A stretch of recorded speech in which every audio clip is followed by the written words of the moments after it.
If you've been following my channel for any extended length of time, you might know that I have a bit of a fascination with the limitations of Minecraft. In every version up until Minecraft Beta 1.7, not only did artifacts like the Farlands exist, but using mods, you could teleport billions of blocks away from the spawn point and watch the world at large crumble around you. In modern versions, however, there exists a barrier and a hard-coded limit of 30 million blocks, and despite all of my attempts, I haven't been able to pass this limit. That is, until today.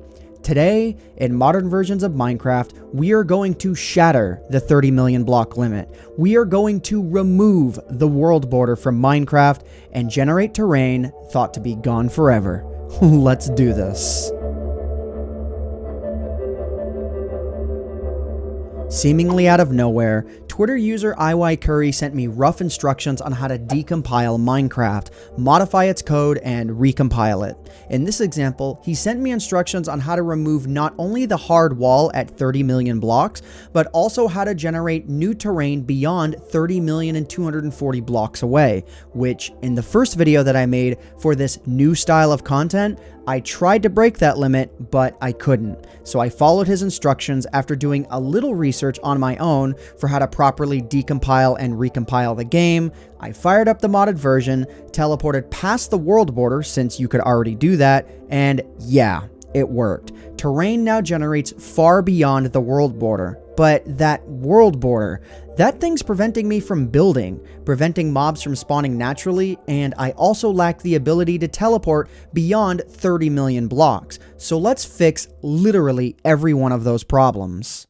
While I'm not going to explain in great detail how I did all of this in this video, for those of you who know how to decompile the game, here's roughly what I did. However, I will have my mod linked in the description below, but you're going to have to install it the old-fashioned way, by injecting the files into your jar file, deleting meta-inf, and booting the game that way. I'll have some rough instructions within the zip file itself.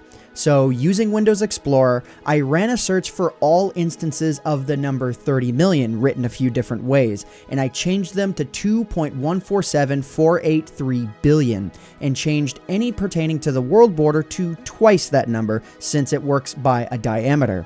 So what did that do?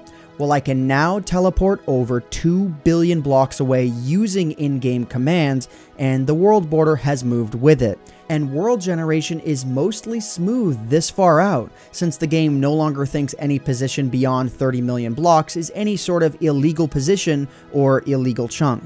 But wait, why is the terrain a billion blocks out completely solid? What? For those that remember, through Beta 1.7, if you tried to teleport beyond 32 million blocks, the terrain would cease to be solid anywhere, but that just isn't the case anymore. You can destroy blocks and place them just fine and generally play Minecraft like it's no big deal to be this far out. But there are a few quirks that I want to mention, just so that they don't hit you by surprise if you try them for yourself. First off, if you try and load any chunks that exist between 2 to the power 26 and 2 to the power 27 blocks away, or between roughly 67 million and 134 million blocks away, the game will just outright crash after a few seconds. I have no idea why. And if you try and load any blocks or chunks beyond the 32-bit integer limit, or any past 2,147,483,647 blocks, the game will also just crash. And no, I can't teleport beyond this limit like I used to be able to in Beta 1.7. I tried though, and that's why in the mod that I made, the world border is 647 blocks away from this point. Another interesting quirk is that mob and entity behavior is really strange this far out, and I will be covering that in its own video along with anything else that I may have missed here. So the 30 million block barrier has been shattered. A mod maker once told me that it would be a bad idea to do this. Well, I-chun, who's laughing now? But anyways guys, before I go, I do want to once again thank Iykury on Twitter for leading me into this wild tangent of modding in Minecraft. It's a lot of fun to just mess around with numbers and see what happens. But anyways guys, that just about does it for me for now. If you enjoyed this video, please consider leaving a like on it, because it would really help out myself, the channel, and the video quite a lot. So I hope you all enjoyed. My name is AntVenom, and I bid you all farewell. Thanks so much for watching.